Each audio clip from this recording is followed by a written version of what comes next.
संभाजीनगर येथील सर्व आंबेडकरवादी पक्ष संघटनांच्या वतीनं विद्यापीठ अनुदान आयोगाने लागू केलेल्या इक्विटी बिलाच्या विरोधात माननीय सर्वोच्च न्यायालयाने जो स्थगिती आदेश दिलेला आहे त्याच्या विरोधात निदर्शने करण्यात आली। या निदर्शनांचा प्रामुख्याने उद्देश होता की UGCने लागू केलेले इक्विटी बिल हे सक्षमपणे त्याची मांडणी झाली पाहिजे, त्याच्यामध्ये ज्या ज्या त्रुटी आहेत त्या त्रुटी तात्काळ दूर झाल्या पाहिजेत आणि आजच्या काळात ज्या ज्या संस्थात्मक हत्या या देशामध्ये संशोधक विद्यार्थ्यांच्या, दलित विद्यार्थ्यांच्या, बहुजन विद्यार्थ्यांच्या झालेल्या आहेत त्यांचा तपास पुन्हा एकदा सुरू झाला पाहिजे।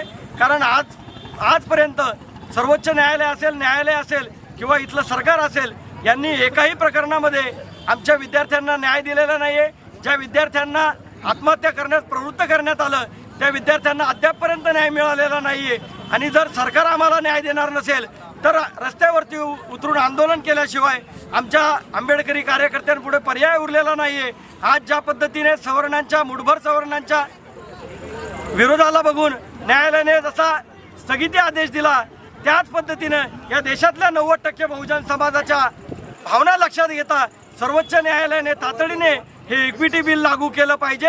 या बिलामध्ये सुधारणा केल्या पाहिजेत आणि जी माणसं या देशामध्ये जातीच्या, धर्माच्या किंवा लिंगाच्या नावावरती भेदभाव करतात अशा सर्वांना कठोर शासन झालं पाहिजे अशी आमची प्रामुख्याने मागणी आहे। आणि जर सरकार या पद्धतीनं आमच्यासोबत वागणूक करणार असेल तर आम्ही रस्त्यावरती उतरून तीव्र आंदोलन केल्याशिवाय राहणार नाही, या देशातल्या सत्तेला उलथून टाकल्याशिवाय राहणार नाही असा आमचा ठाम निर्धार आहे।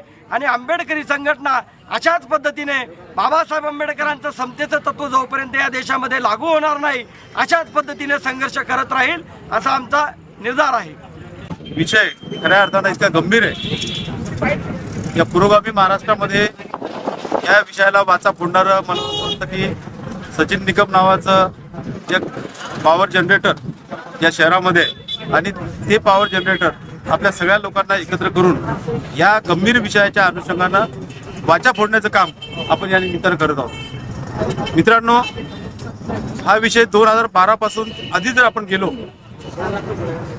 डिस्क्रिमिनेशन काय असतं, भेदभाव काय असतो, हा खऱ्या अर्थानं या महाराष्ट्रामधल्या मराठवाड्यामध्ये स्वामी रामानंद तीर्थ जे अंबेजोगाईला मेडिकल कॉलेज होतं त्या ठिकाणचं उदाहरण आपल्याला माहीत असेल। त्या ठिकाणी डिस्क्रिमिनेशन काय असतं, ब्राह्मणाचे लोक यायचे आणि असे खांद्यावर हात ठेवायचे, जाणवं लागलं तर तो पास नाही तर नापास, अशा हजारो मुलांनी, बहुजनाच्या मुलांनी त्या ठिकाणी आत्महत्या केल्या।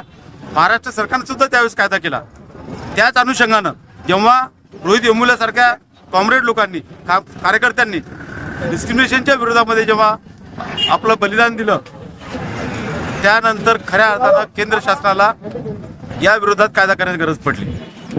आपण काही दिवसावर वाचलं असेल, डॉक्टर थोरात सरांनी या अनुषंगानं फार चांगलं आश्वासक असं विधान केलेलं आहे, लिखाण केलेलं आहे। थोरात सरांनी अनेक गोष्टी मांडलेल्या आहेत, मला वाटतं आपल्यापैकी सगळ्या लोकांनी वाचल्या असेल।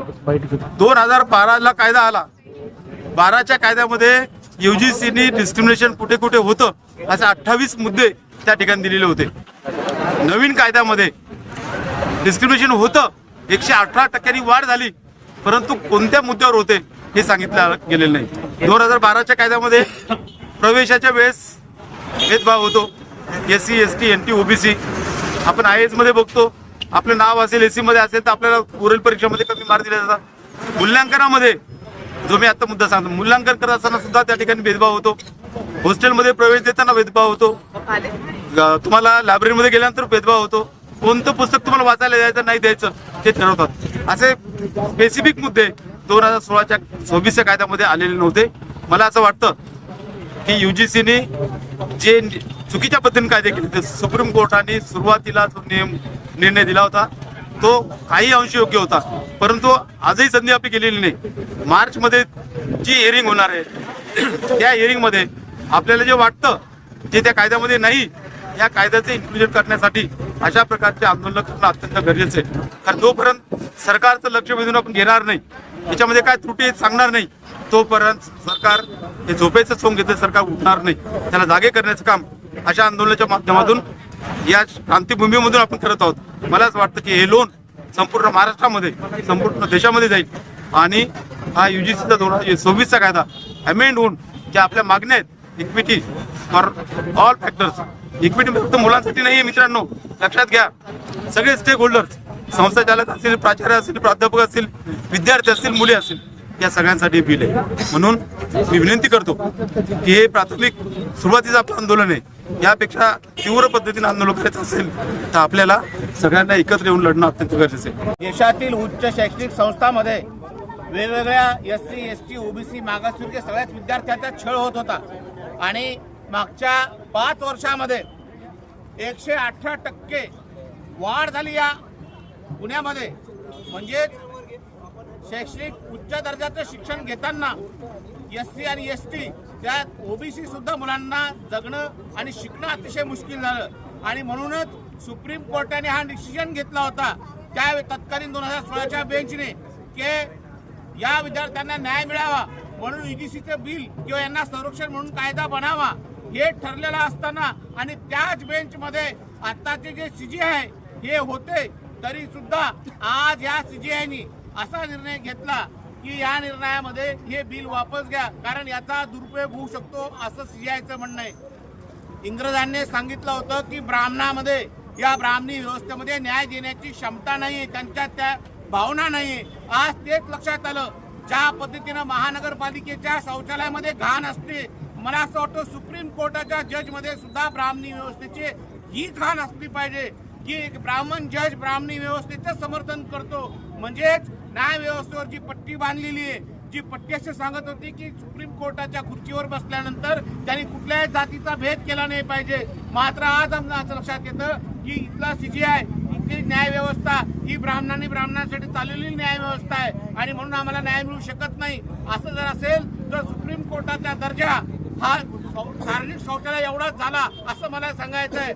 मात्र सरकारला आणि सुप्रीम कोर्टाला मी इथून संपूर्ण सामाजिक संस्थेचे काम करणारे जे विविध संघटना आहेत आणि त्यांना असं वाटतं की या देशामध्ये जाती व्यवस्था नष्ट होऊन समानता निर्माण झाली पाहिजे आणि SC, ST, OBCच्या मुलांना सुद्धा त्या शैक्षणिक दर्जाचं समतेचं शिक्षण भेटलं पाहिजे, यासाठी सगळ्या संघटना काम करेल आणि लवकरच या शहरात, या जिल्ह्यात आणि राज्यभर या संदर्भात जनजागृती करून एक मोठं आंदोलन कसं उभं करता येईल या संदर्भात आम्ही सगळं विविध संघटनेशी, सामाजिक संस्थेशी आणि सामाजिक राजकीय संघटनाशी चर्चा करून एक तीव्र आंदोलन छेडू आणि या सरकारला आणि त्या न्याय व्यवस्थेला सुद्धा न्याय देण्यासाठी, समतेचे हक्काधिकार देण्यासाठी मजबूर करू असं मी आपल्या सर्वांना नम्र निवेदन करतो.